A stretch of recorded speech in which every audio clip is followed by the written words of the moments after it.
यांनी कोर्टामध्ये म्हटलेलं आहे। ज्यावेळेला निर्णय विरोधात गेला त्यानंतर आम्ही कोर्टात आलो असं कपिल सिब्बल यांनी म्हटलं। विधानसभा अध्यक्षांच्या निर्णयाविरोधामध्ये आम्ही याचिका दाखल केली असं कपिल सिब्बल यांनी म्हटलेलं आहे। तर विधानसभा अध्यक्षांच्या निर्णयाविरोधात याचिका दाखल केल्याचं सिब्बल यांनी युक्तिवाद केलाय। निवडणूक आयोगानं विधिमंडळ संख्येच्या आधारे चिन्ह दिलं।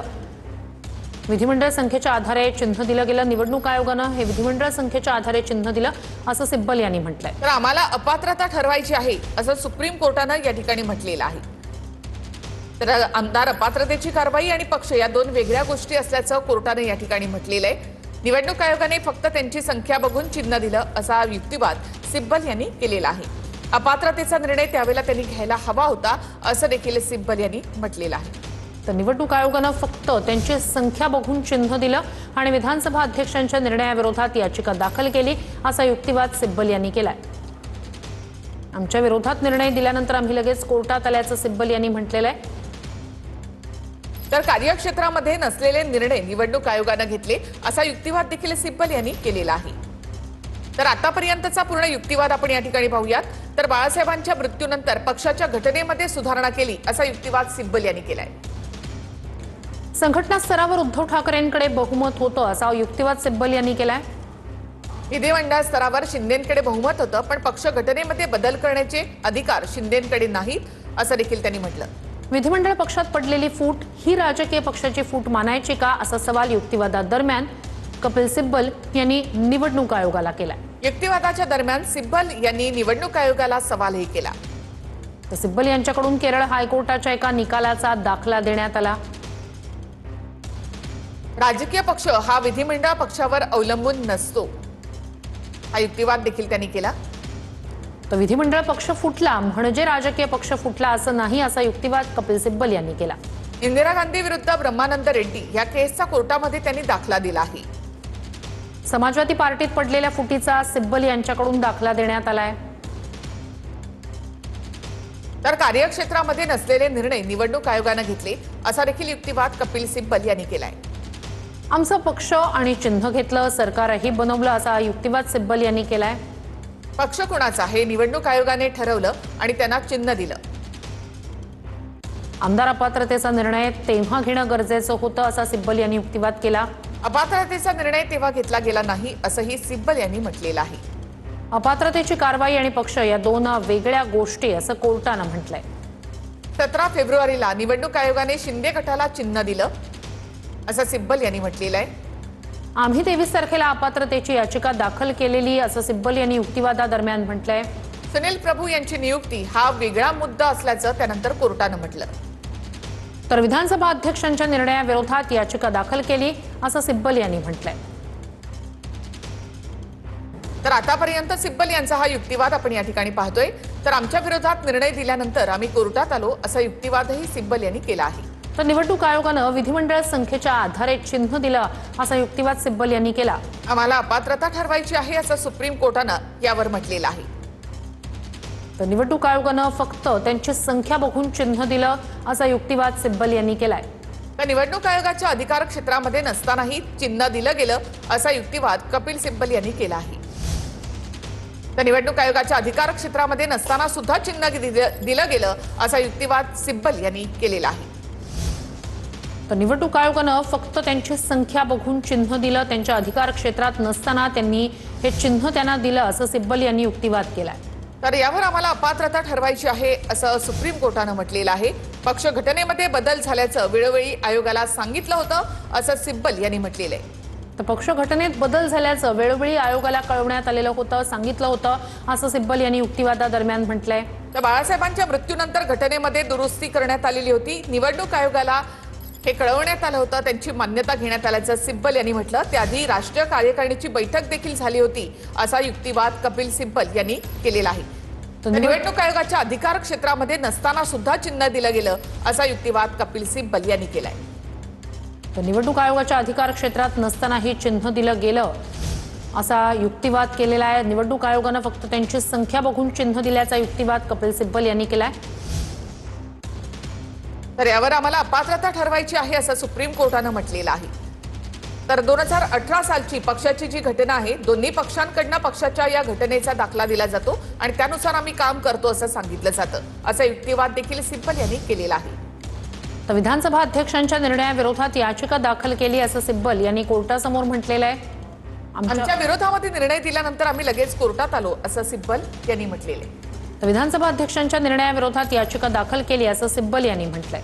17 फेब्रुवारीला निवडणूक आयोगाने शिंदे गटाला चिन्ह दिलं आणि 23 तारखेला आम्ही अपात्रतेची याचिका दाखल केली असा युक्तिवाद कपिल सिब्बल यांनी केलेला आहे.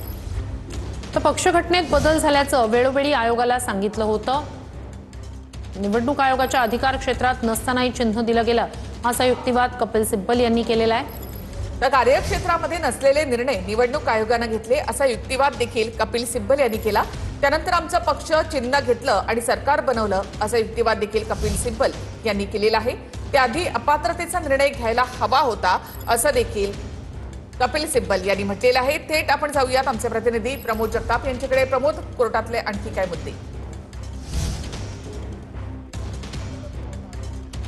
निखिला, कपिल सिब्बल यांचा अजूनही युक्तिवाद सुरू आहे आणि कपिल सिब्बल यांच्या युक्तिवादाचा मूळ मुद्दा किंवा मूळ गाभा ही पक्षाची घटना असल्याचं आपल्याला बघायला मिळतंय.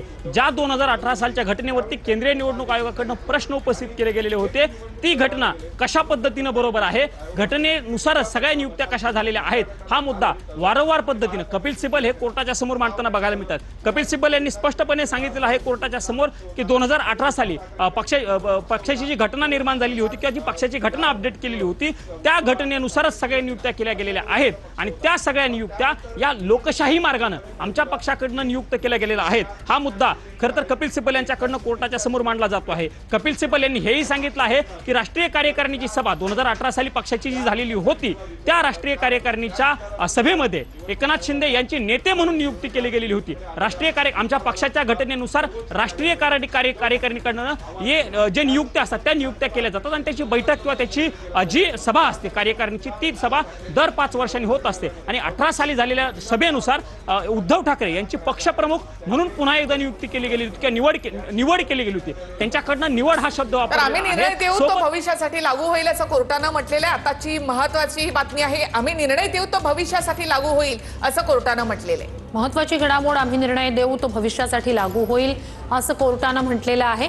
तर आम्हाला अपात्रता ठरवायची आहे असंही कोर्टानं म्हटलं आणि आम्ही निर्णय देऊ तो भविष्यासाठी लागू होईल असंही सुप्रीम कोर्टानं म्हटलंय. आम्हाला अपात्रता ठरवायची आहे असं सुप्रीम कोर्टानं म्हटलंय. आम्ही निर्णय देऊ तो भविष्यासाठी लागू होईल असं देखील कोर्टानं म्हटलेलं आहे.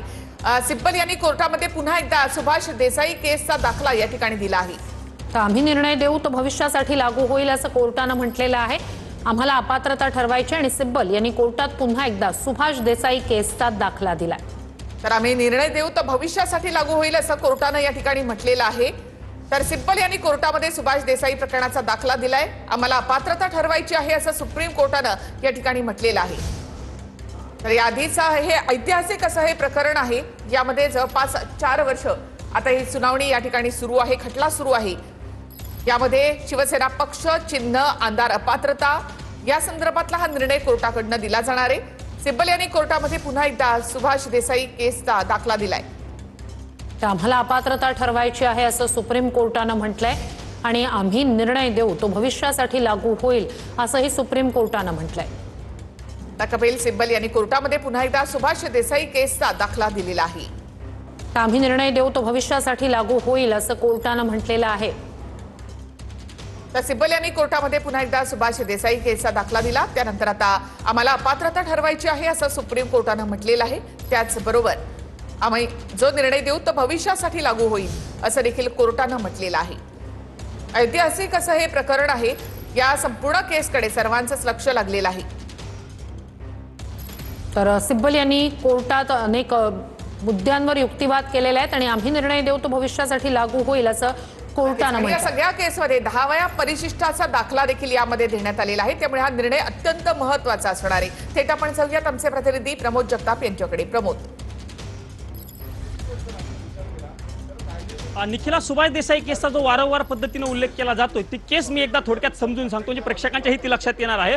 11 मे 2023 रोजी खरं तर सरन्यायाधीशांकडून एक निकाल दिला गेलेला होता. तत्कालीन न्यायमूर्ती डी.वाय. चंद्रचूड यांच्या पीठाकडून हा निर्णय दिला गेलेला होता आणि उद्धव ठाकरे यांचं जे सरकार पडलेलं होतं त्या सरकारच्या अनुषंगानं सुभाष देसाई यांच्याकडे सुप्रीम कोर्टामध्ये जी केस दाखल केलेली होती त्या अनुषंगानं कोर्टानं महत्त्वाचा निर्णय दिलेला होता. कोर्टानं त्यावेळी स्पष्टपणे म्हटलेलं होतं की राज्यपालांनी शिवसेनेतील जे अंतर्गत मतभेद आहेत त्याच्या आधारे उद्धव ठाकरे यांना फ्लोर टेस्टचे निर्णय देणे अयोग्य आणि घटनाबाह्य होतं अशा पद्धतीची टिप्पणी तेव्हा कोर्टाने केलेली होती. मात्र हे सांगत असताना कोर्टाने हेही सांगितलेलं होतं की ज्यावेळी राज्यपालांनी उद्धव ठाकरे यांना फ्लोर टेस्ट घेण्यासाठी सांगितलेलं होतं ती फ्लोर टेस्ट घेण्यापूर्वीच उद्धव ठाकरे यांनी मुख्यमंत्री पदाचा राजीनामा दिलेला होता. त्यामुळे त्यांचं सरकार आम्हाला पुन्हा रिकॅप करता येणार आहे किंवा त्यांचं सरकार पुन्हा बसवता येणार नाही हा मुद्दा कोर्टाने तेव्हा आपल्या निकालामध्ये दिल्याचं बघायला मिळालेलं होतं.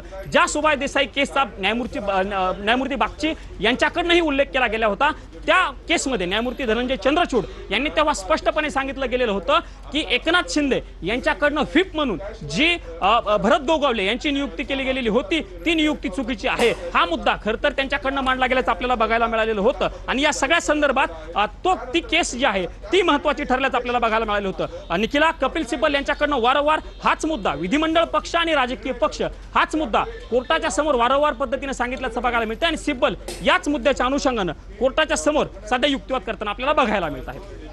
तर सिब्बल यांच्याकडून 10व्या सूचीचा दाखला देण्यात आलेला आहे आणि आम्ही निर्णय देऊ तो भविष्यासाठी लागू होईल असं कोर्टानं म्हटलंय. तर सिब्बल यांनी कोर्टामध्ये पुन्हा एकदा या ठिकाणी 10व्या परिशिष्टाचा दाखला दिलेला आहे. तसंच सुभाष देसाई केसचा दाखला देखील त्यांनी दिला. न्यायाधीशांची सध्या आपापसामध्ये चर्चा सुरू आहे. कपिल सिब्बल यांच्याकडनं 10व्या परिशिष्टाचा दाखला देण्यात आलेला आहे. तर मगाशीही न्यायाधीशांची आपापसात चर्चा सुरू होती. न्यायाधीशांची आत्ताही आपापसात चर्चा सुरू आहे. अनेक मुद्दे युक्तिवादादरम्यान सिब्बल यांनी मांडलेत आणि आम्ही निर्णय देऊ तो भविष्यासाठी लागू होईल असं कोर्टानं म्हटलंय. तर सिब्बल यांनी कोर्टात पुन्हा एकदा सुभाष देसाई केसचा दाखला दिलेला आहे. आम्हाला अपात्रता ठरवायची असं सुप्रीम कोर्टानं म्हटलंय आणि आम्ही देऊ तो निर्णय भविष्यासाठी लागू होईल असंही कोर्टानं म्हटलंय. तर सिब्बल यांच्याकडून 10व्या परिशिष्टाचा दाखला देण्यात आलेला आहे. न्यायाधीशांची आपापसात चर्चा सुरू आहे. सिब्बल यांच्याकडून 10व्या परिशिष्टाचा दाखला देण्यात आलेला आहे. खरं तर विधिमंडळ पक्ष राजकीय पक्ष तसंच प्रतोद नेमणूक गटनेता नेमणूक या सगळ्याच मुद्द्यांवर सिब्बल यांनी सातत्यानं निवडणूक आयोगानं दिलेले निर्णय असतील विधानसभा अध्यक्षांनी दिलेले निर्णय असतील या सगळ्याबद्दल युक्तिवाद केलेला आहे. लक्ष वेधून घेतलेल्या युक्तिवादादरम्यान सिब्बल यांनी आणि आता न्यायाधीशांची आपापसात चर्चा सुरू आहे. तर अपात्रतेची कारवाई आणि पक्ष या दोन वेगळ्या गोष्टी असल्याचं कोर्टानं म्हटलं आणि त्यानंतर आम्हाला अपात्रता ठरवायची आहे असं सुप्रीम कोर्टानं म्हटलेलं आहे. आम्ही जो निर्णय देऊ तो भविष्यासाठी लागू असेल असं देखील